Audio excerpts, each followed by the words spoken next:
And then UCLA Radio was good. You are now tuned in to 4sight. We got a special guest in the building, my man. Caleborate. What's going on? What's happening, man? Thank you guys for having me. No doubt, no doubt. Just tore down the Union last night. How you feeling? I'm feeling good, man. The show was awesome. You know, it was a great turnout. It was sold out, which is crazy. It was my second ever sold out show. The first one was on this tour in Seattle, like a couple nights before. So I'm feeling great, man. You know what I'm saying? I'm high off life right now. I hear it. And then just like, what is it like, kind of being in a situation, starting off where it might have been like, just maybe 10 to 15 people to having like a sold out show? It's really sort of, it's like, I'm trying to think of the right vocabulary word, you know what I'm saying? Because I'm a rapper, so I like to have a nice vocabulary when I speak. But the word is, I'll say it's surreal, you know what I'm saying? It's very surreal. It's like you see it happening when you're like growing up and stuff, teenager or whatever, watching other artists come up on the internet, and then when it's, it's like it's your turn, it's kind of, like I said, it's just surreal, It's crazy, but it's awesome. It's a blessing, bro. It's a blessing, that hard work. Definitely. You reap benefits from that for sure. Definitely. So you almost at the midway point with the Real Person tour. So like, what is it like, just in the day-to-day after performing? Are you able to like kind of experience some of the cities, or is it kind of just, back on the road, or what does that look like? We've had a lot of like back-to-backs, you know what I'm saying? Like our first 4 shows, I think we had like one night off in between the first 4 shows. So I sometimes I get a chance to enjoy the city, like maybe a little bit before the show. Like I'll try to grab some food or something, or maybe go look around. Like I might shop, see if I get like something for the show, a T-shirt or some shorts, something like that, to just be comfortable, or something to represent the city. Because I like to, when I touch down in the city, I like to get something. Like I also like when it's basically like traveling. You know what I mean? So I like to get something from the city too, like before I leave, because that's another part of the blessing of being able to go on the road with this shit. So.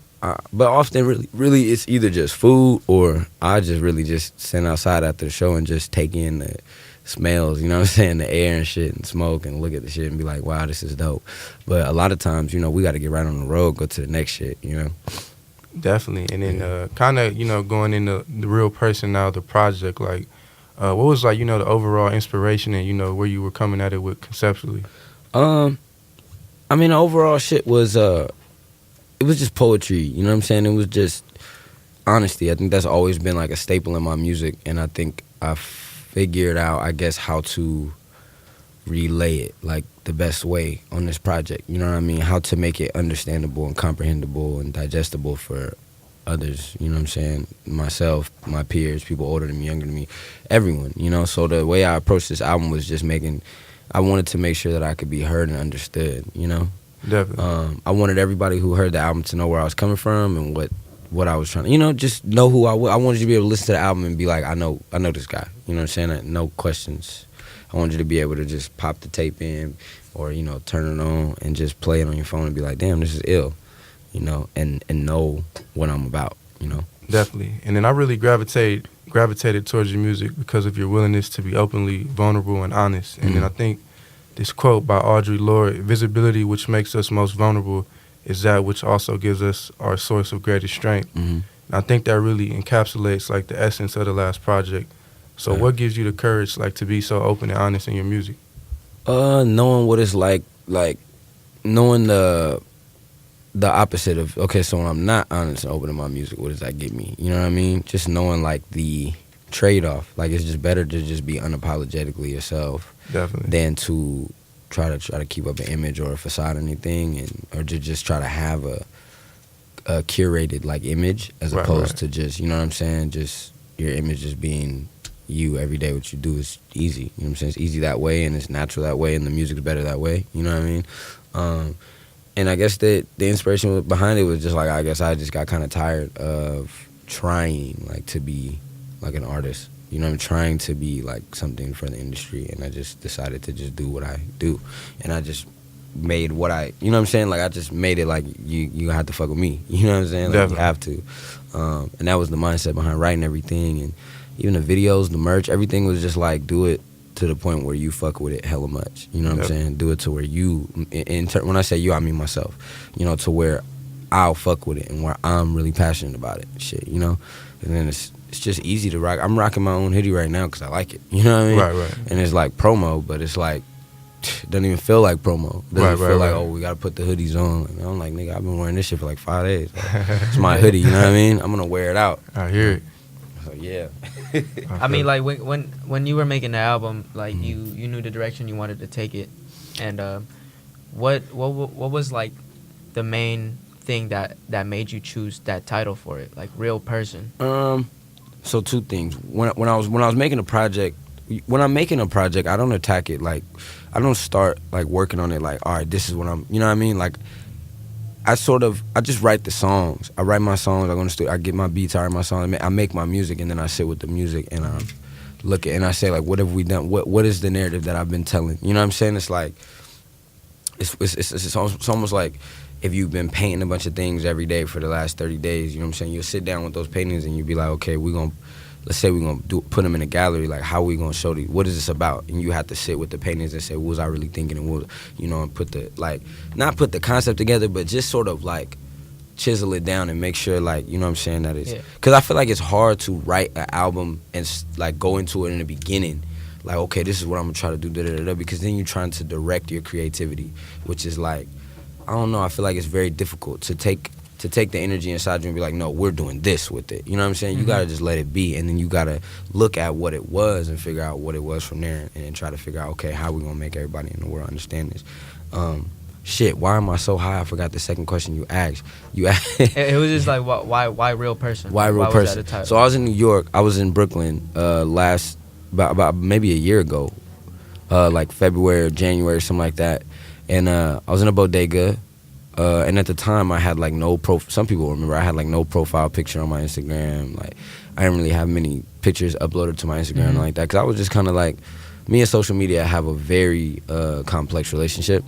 But I was in Brooklyn, and I met a homie in a bodega, and I gave him my Instagram, and I made a joke. I was like, don't be freaked out by the no Avi, like, no, don't worry, I'm a real person, like, it's really me, like, don't worry, it's just, I don't have an Avi, but it's really me. But I was like, you know, and then I put that in my bio, like, that night, because I didn't have a photo, and I was like, oh, I bet people would be like trying to follow me, would be like, is this a real Caleborate? Like, you know?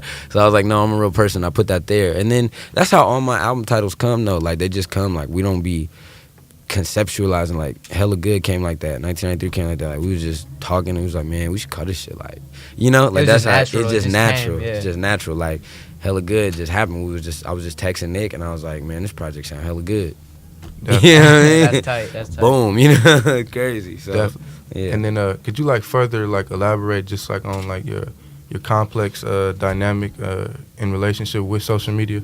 Oh yeah, man, of course. So I'm 24. So when I started using social media, so at first, like, probably the first app I used, it's funny how we talk about it now, like, it's such a part of our culture now, it's crazy. But when I was in high school, like, we was still on Facebook and shit in high school. Right. Niggas was on MySpace for a little bit, even like freshman year of high school and shit. So we got on Twitter like junior, senior year. So then we got on Instagram like senior year of high school, freshman year of college. A lot of my friends and stuff got on Instagram, and then we was on Snapchat. Like, all those apps, like, they started coming out in like 2009, 10, 11, 12 when we was in high school at the time. So we was like the first kids that was trying some of the shit on, I think.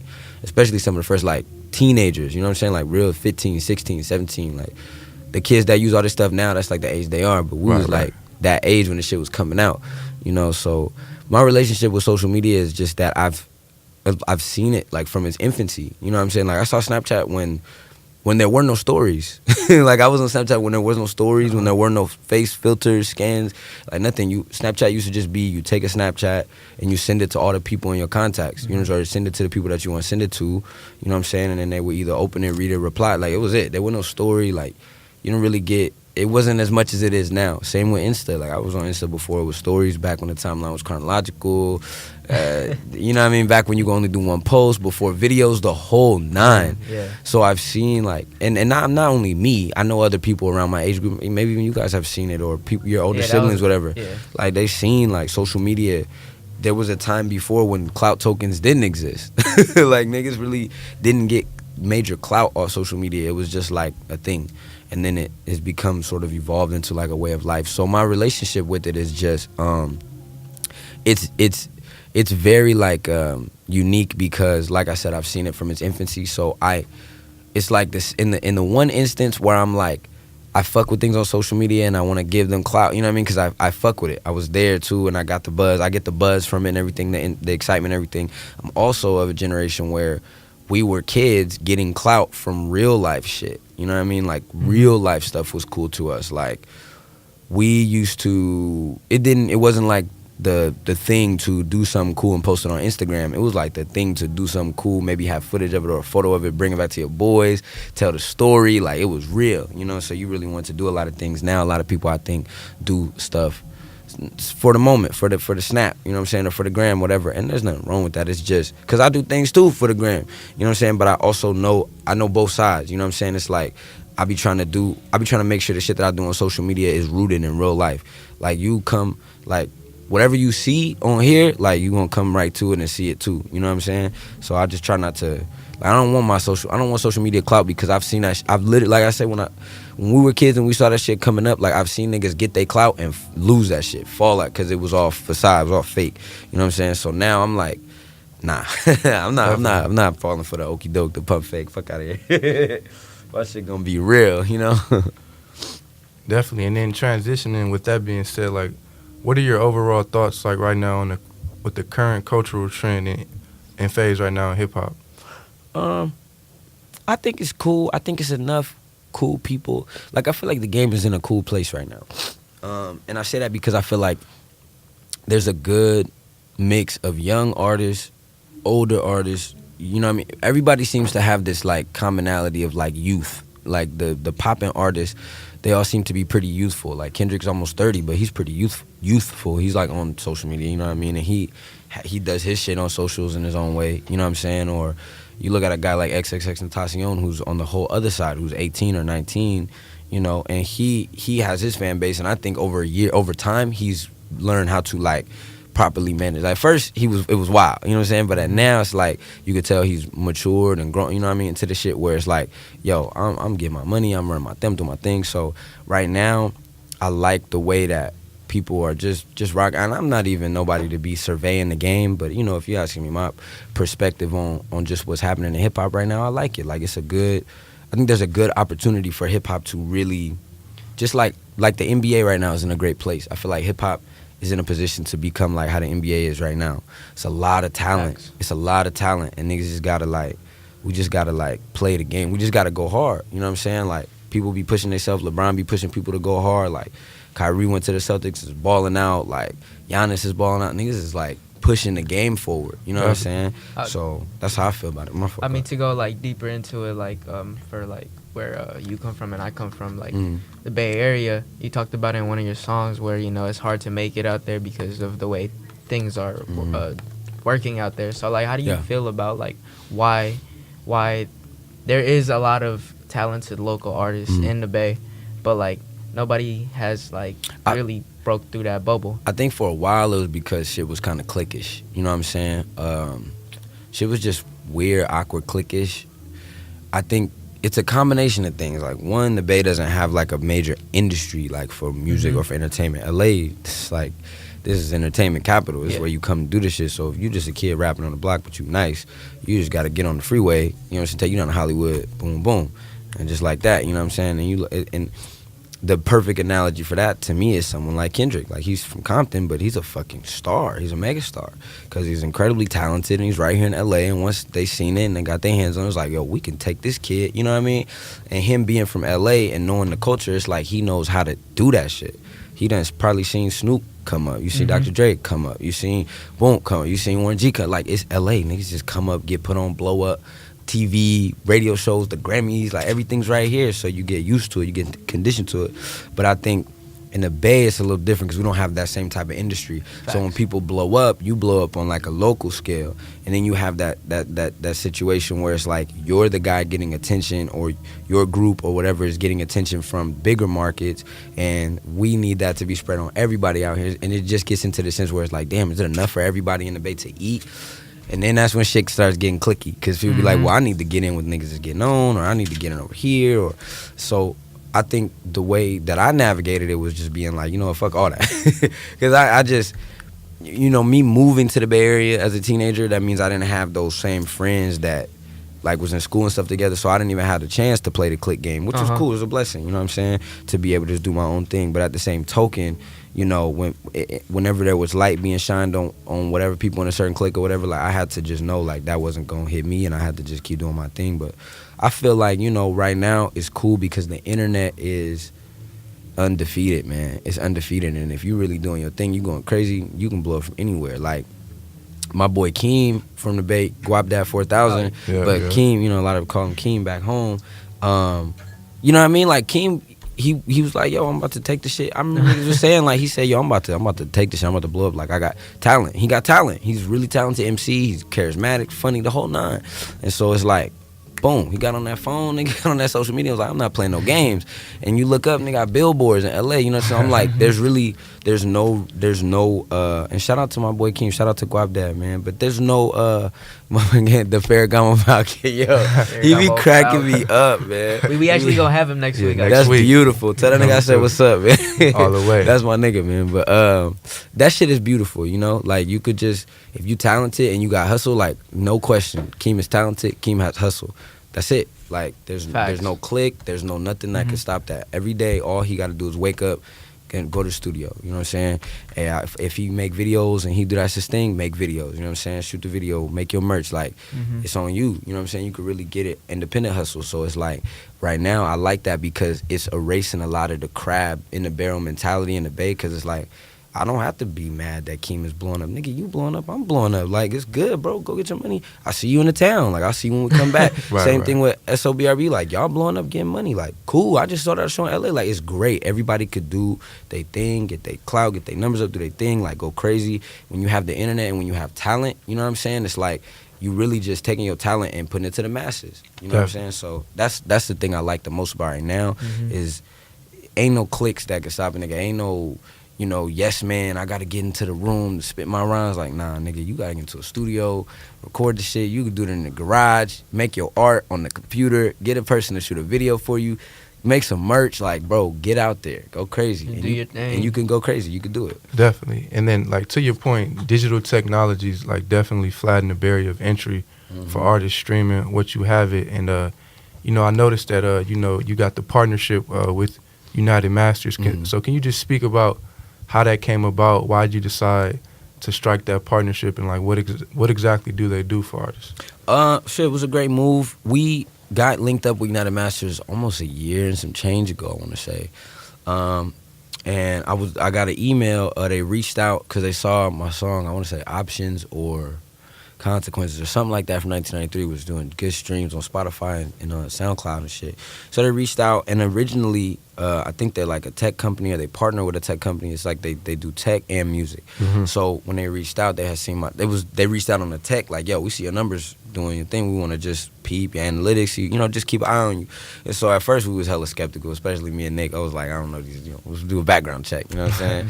And so we seen the company was founded by Steve Stout. You know, Stout is right. I mean, you know, you ain't gonna look, you know, you see shit is founded by Steve Stout. You like, hey man, I'm looking at this, you know what I'm saying? I'm taking a second to peep this for sure. And so we went and linked up, had some meetings, whatever, talked, and got a deal struck to where it was a partnership, you know what I mean? To where it was, I still run my own thing, I have creative control, like, get paid off, I got my name, I got my rights, everything. So that's a blessing. What they do for me, particularly, and I don't know what they do for other artists, because it's a partnership. So my relationship with them is unique to what I'm doing. Another artist relationship may be unique to what they doing in terms of merch or CD, whatever they doing. But with my deal, it's like the situation we have is, yo, I need data analytics and I need promotion and help to take my message and blast it to more people. And you guys have a tech side, and you guys can do that really well. So that helps. And it's like I lay down the foundation in the studio, the music, the videos, the merch. Like, I come through on the artistry side and try to kick ass in any area where my expertise is lacking in terms of marketing or promotion. They got people that go to school for that shit, you know what I'm saying? Like, got degrees for that shit.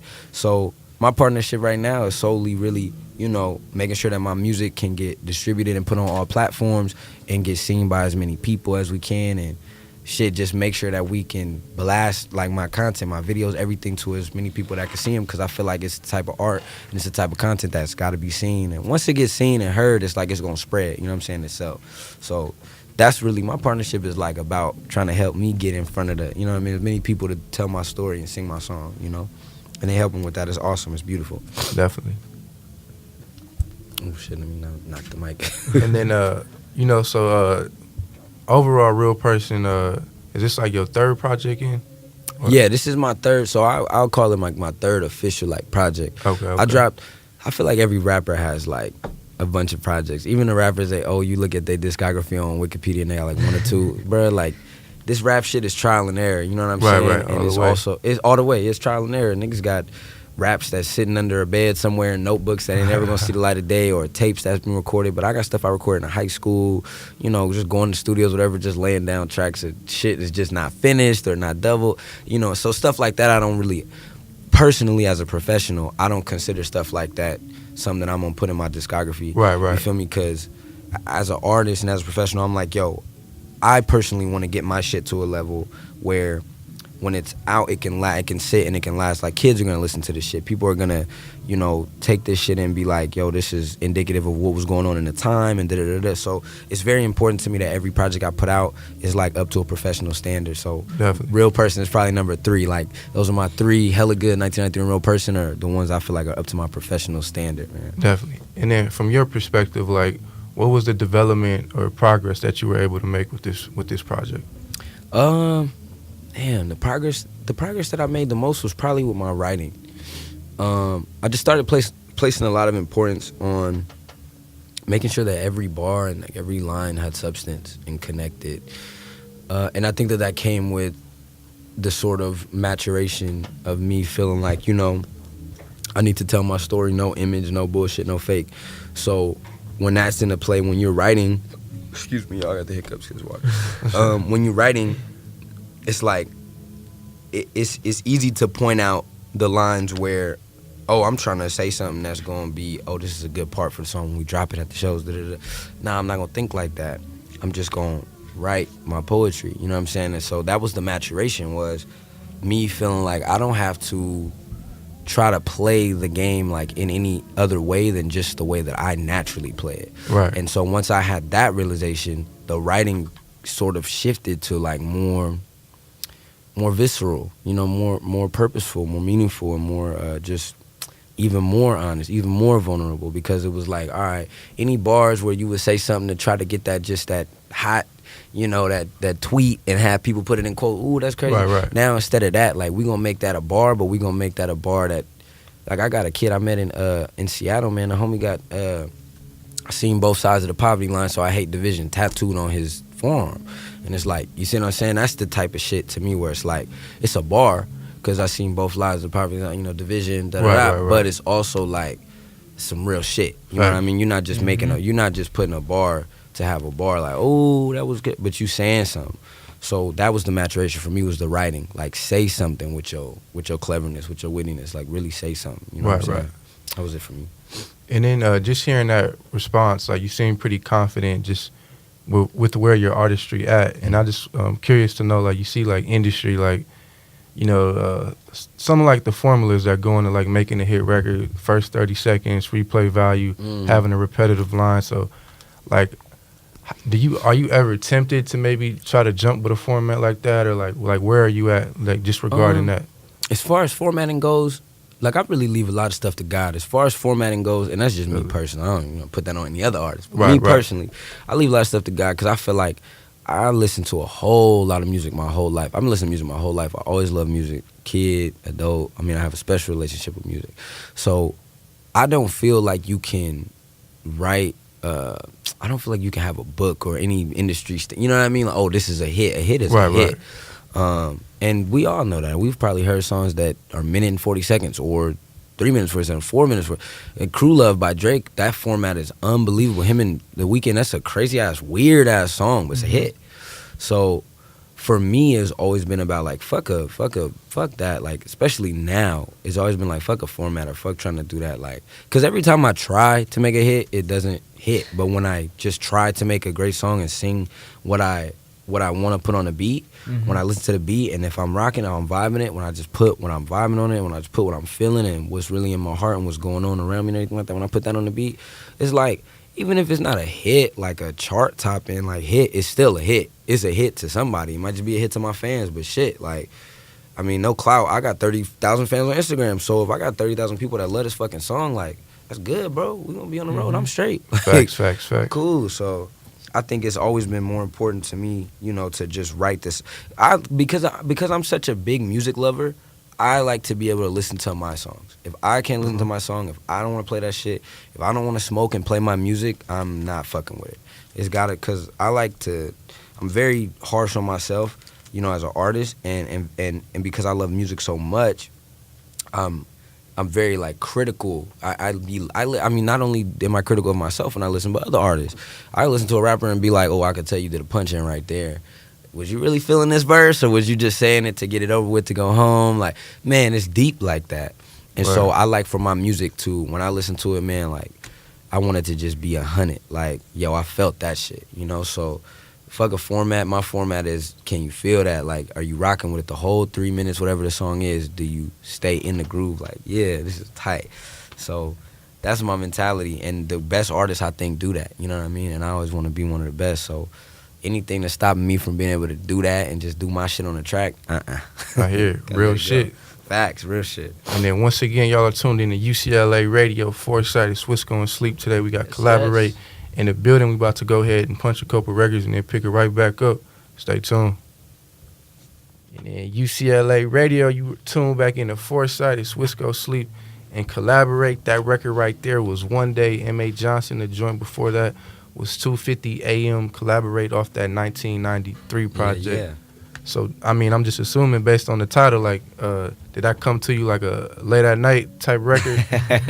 Low key. That song, shit, I gotta think about when I wrote that. It's funny how my songs, like, I haven't heard that song in a minute. I don't like listening to some of my music just because it's like, I don't even know why I don't like it. So I guess it's because I'm always like moving with the new. I'm like, yo, come on, we gotta keep like next shit. Like, I need to do next shit. Like, what's going on right now? Like, what do I need to write right now? But I don't know. I like, sometimes I listen to that song, I'm like low key impressed because I'm like, that's some nice bars on that shit, and I appreciate the content that I was talking about. Like, I like that song for what it like has in the content too. Like, when I wrote that shit, I don't know. I think I was just a kid in the Bay. Like, yo, this shit is mania. Definitely. And I still feel like that kid. That's why when I listen to it, I'm like, damn, this song is good. I should damn near run this back some more because it was really like a great timestamp of what was going on, especially at that time. Like, there's a lot of that. I mean, that's what we was basically just talking about, like that mentality and that feeling of like, yo, can't get fuck up out of here. Like, it's crazy. And then not being able to afford to live nowhere. You know what I'm saying? That frustration. Right. And I think that tape had a lot of that energy and that frustration on it. Not being able to be in a comfortable position as an artist because the Bay Area is just going through so much right now, like financially and economically and shit. And then further jumping off that point, like in a lot of songs you kind of document like past living situations, like with your auntie and whatnot. So like, have you been able to get to a point where it's more stabilized and whatnot? Right now I live on the road / wherever I can just, you know, like right now I'm vagabond right now. I'm a nomad, but it's a good thing though, cause it's like I'm working, you know what I'm saying? I'm away from my aunts working, but I still technically, you know, technically get my mail sent there, you know what I'm saying? That's still my addy, but I mean, things, you know, as my music gets more serious and bigger and better, like things definitely start to figure themselves out. Like I got a computer, nigga can pay his phone bill, like, you know what I mean? Like, definitely. Little shit. I can eat better, like just little shit, you know? Stuff that I take for granted now I can like do because I'm working, you know what I'm saying, as an artist, so yeah.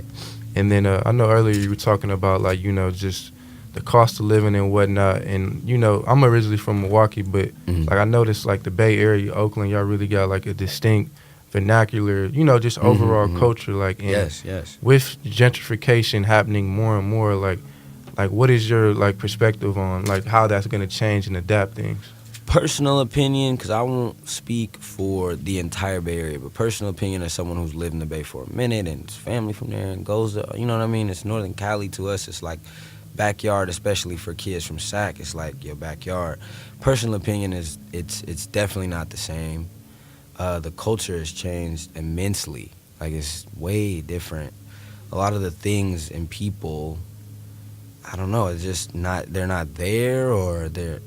Man, it's crazy. Like, it's just a different place. It's like that's the best way to put it. Like, even downtown Oakland, other West Oakland, like it's just different. Like, it's just not what it.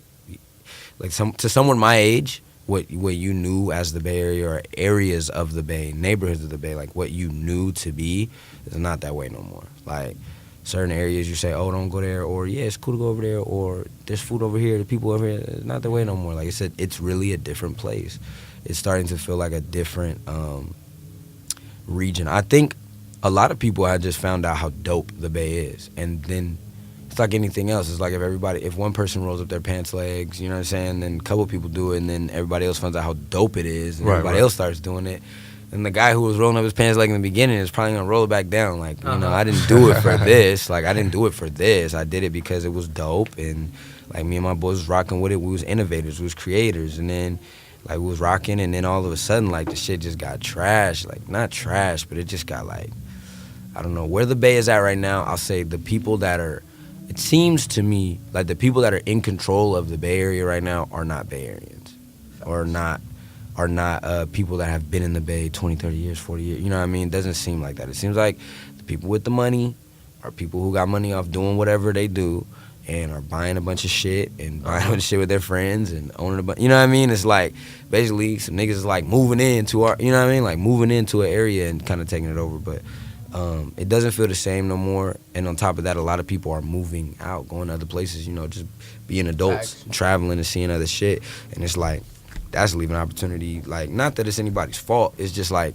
so it's like you can actively feel like people are trying to take away this like thing, this culture, this community, this thing that we had in the Bay Area where certain stuff was more cost effective and there wasn't that much traffic and we didn't party in this type of way. We party like this. All the things that we had as a culture, especially as people my age group, millennials and stuff, all the stuff that have been curated even by the generation before us, and like all of that shit, bro, is being like phased out. Like, it's being phased slowly but surely. Like, you're seeing less and less of the backyard, like the hometown, like, I don't know, that love, that feeling, like that Bay Area feeling. I feel like a lot of people would agree to that. And, no, it's facts, like, man. You know, going back to the like, you know, the things that you were saying, like parties and like the functions, or like, you know, Oakland First Fridays. How did you think like that affected a lot of the artists? Like, it was big. It was big, bro. That was your platform. That was a big platform even for me. And I mean, you can probably go back and check my Twitter. I give still to this day massive amounts of love to Oakland specifically for being a hub, like for artists, young talent to come to. First Fridays, open mics. I mean, anything. People would be having, you know, performances in their clothing shops, you know what I'm saying? Or performances outside, like anything. You know, people would just be rocking. We used to do open mics with the Oakland Mine. We used to have the street called the Hot Block where, I mean, I don't know if you know T-Mac Terrence, who was passed away. Like, that's where, R.I.P. Terrence, R.I.P. T-Mac, that's what happened. That's where it happened at, where we used to do, niggas used to do freestyles and shit. Like, it was a different, you know what I'm saying? It was a way for artists to come up and people to just come and showcase their talents to a lot of, it was like a hub for the East Bay. You know that. Like, you know that. It's a spot where if you an East Bay kid, like, you can go to Oakland. That's where the first Friday party or the grand opening or something or a performance or the new parish, it's just like always where the culture is at. And it's like right now, it's not the case. And I feel for especially young artists and shit like that because they like trying to come up in an area where even if they dope, the people that hear them, like, are they even gonna be people that connect, like, even know about, you know what I mean, can help you take this and put it on in the way that it's supposed to be put on for the Bay? Like, are there even enough of us left? Like, it's just kind of scary what's happening, man. And it's not, the Bay is such a hotbed for talent and slang and all of that shit. But it's also a mad beautiful place where people can come get that tech money. So it's like you have these two worlds that are very volatile, like fighting against each other. And we just live in an era where technology right now supersedes fucking. It's going crazy right now. Yeah, supersedes pretty much anything. So it's, you know, where you have a difference is like, I will compare the Bay Area to a place like maybe Atlanta where there's so much talent and so much opportunity for young artists to come and make something of themselves and do something. and that's their industry. So that's what's happening 24/7. They're putting those artists on. But we in the Bay, we have that same amount of talent, but that's not our industry. Our industry is phones. Our industry is Google, Twitter, it's Yahoo. So it's like, where are you getting put on? Like, Gucci's not signing you. There's no Gucci out here. Like, there's no Ray Shrimmer. There's no 21 Savage. There's no Future. There's no Ludacris. Like, there's no T.I. None of that. Like, niggas, if they blow up out here, they got to go get their money out elsewhere and try to come back and do something and maybe make it happen. So I don't know, the climate out there is changing so much, and I think that it's affecting like the opportunities that young artists have. And I think there are artists like myself, Kaylani, the SOBRBs, the me, the Kaylanis, the G-Eazy, the Rajas, the artists of us who have our platforms sort of solidified and are now growing them. I think one of the first things that we're all excited about doing is being able to help put other people on, other kids, other girls, whatever, because it's like, we barely made it out like by the skin of our teeth. I would say as an artist too, I think I barely made it out of that era, you know what I'm saying, of being able to do my music in the streets in front of people and build homegrown support. We barely made it out of that era, so I want to hurry up and get my thing popping so I can come back. I have a fair amount, I think, of love and just respect for my artistry in the Bay Area. And say if I'm able to blow myself up on a national scale, worldwide scale, then I can help another kid, you know what I'm saying, another person from the Bay that's doing their thing. Because right now, since we don't have that culture, the only way that these kids is going to get that cosign is by getting cosigns from other artists, you know? But that's natural progression. It's cool. They still working, so I can't wait for the day I can go back and help some kids out. You know, because that's big. That was big for me. People helping me, that was big for me. Definitely. And then, you know, just jumping off that, like with the Bay Area, did you get a chance to see Black Panther yet? Nah, I haven't. I've been saving it. I know I'm out the loop. I'm about to lose my black card if I don't go see it. I'm like, I got like 2 more days, and you about to take my black card. But, did you catch the soundtrack at least? Oh man, Paramedic was the first record. Okay. That was as soon as it came out. I was on Twitter. Everybody was like, "Oh my God, Paramedic's crazy!" And I was so excited because I was like, "Please!" Like, that was such a big look. Right. And it's like you're hoping, like, just let this, please do for the rest of the world what you guys did in front of us. Like, if you're in the Bay or just a fan of them before they're blowing up even more now. So I was like, this is a big opportunity. So when I put that shit on, I was like, yeah. with the Kendrick features and the ad-libs. Everybody bodied it. Every single, it was perfect. It was perfect. I had no complaints. I was like, this is it. Like, this is it. That soundtrack is one of the more happier like moments of mine, especially as a hip hop artist, as a rapper. Movie soundtracks used to be banging. Yeah. They used to be banging. Definitely banging. Don't Be a Menace, Above the Rim, like New Jack City. Banging. Fucking Thin Line Between Love and Hate, like just man, all of that shit used to be banging ass soundtracks, bruh. And seeing that soundtrack happen in my generation and by people my age and shit, I'm like, yes. Big and moment. Then furthermore, for SOB to be on, I'm like, yes. Like, and they bodied it. It was beautiful, man. So I haven't seen the movie. Going to see it now that I'm on tour. Like, I have some free time. Right. Like, when I have a day off or something, I'm gonna go check it out, spend my little, you know, show money. You know what I'm saying? Get some popcorn. But I've been saving it too, cause sometimes people be on Twitter and they talk so much about it. You like, bro, I can't go see it right now. Cause I got too much in my head. I want to go into it with an open, clear mind. Like, I'm just watching a movie. You know what I'm saying? But yeah, I'm gonna go check that shit out. Facts. And then speaking of like videos, you just dropped the bank robber video, and then like what's like the backstory behind the song and whatnot?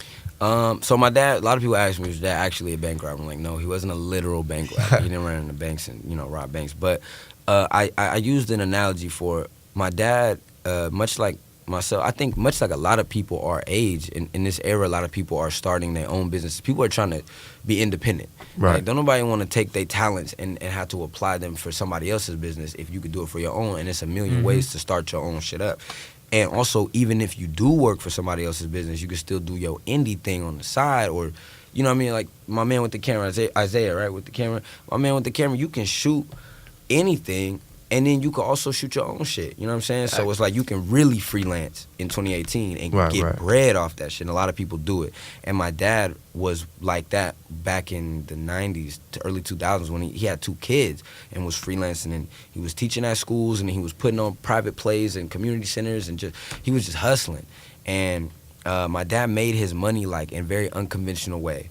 and got paid and was able to support his kids, support his family, lifestyle and everything off of his own dreams, his own hustle. Definitely. And that's similar to me, to somebody who robbed banks. Like, I mean, you ain't running around with a gun all day. Right, but right. The commonality is like, yo, I'm gonna get mine. Definitely. How I'm gonna use my skills, my tech, you know what I'm saying, my advantage or whatever I have to my advantage or whatever to succeed in this world and this life, especially in America, where it's based on you doing for you.